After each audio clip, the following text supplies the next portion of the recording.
जनता सेवारे समर्पित सानखीमुंडी विधायक। गुरुवार दिन सानखीमुंडी निर्वाचन मंडली अंतर्गत धराकोट ब्लॉक सदापुर ग्राम पंचायतर नंदिया भाई पुत्र सुमन भाई अकाल वियोग खबर आज स्थानीय विधायक पाखरे पहुंचवा पर आज स्वर्गत सुमन बासभवन में पहुंची दुखरे म्रियमाण होगा सह परिवार लोक समवेदना जनाइथिले सानखीमुंडी विधायक श्रीजुक्त रमेश चंद्र जेना।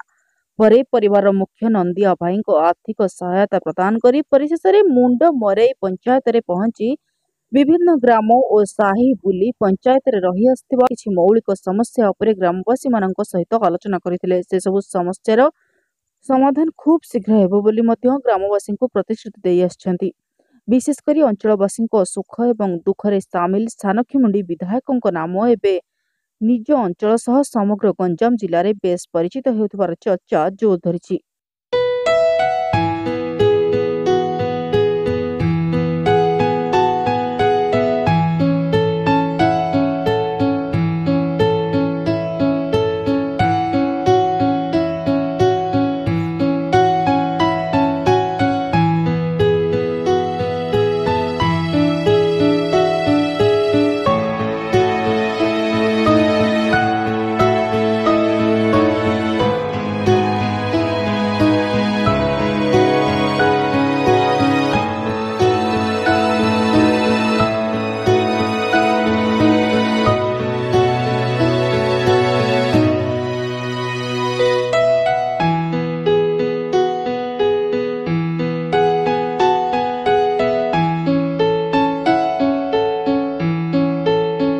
गंजाम इपिले पूर्णचंद्र को रिपोर्ट सभ्य समाज।